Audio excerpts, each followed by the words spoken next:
Alas 6 na ho ng gabi, kaya ho maulang gabi mga kababayan at sa aking mga kabatang pasaway.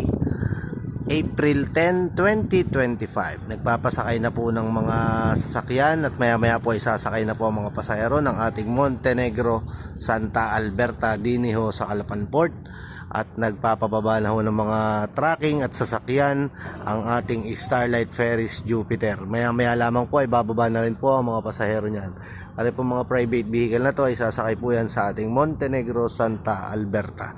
Ang update po sa ating panahon maulan po dinhi ho sa Mindoro, dinhi ho sa Calapan. Hindi ko lang ho alam sa ibang bayan dito po sa Mindoro. At ang atin pong karagatan medyo maalon po mula Calapan hanggang sa may gitna. Pero pag tungtong nyo po ng Batangas kalmado na po. Ano po? Kaya po sa mga babiyahe, ito ho ang update natin ngayong gabi.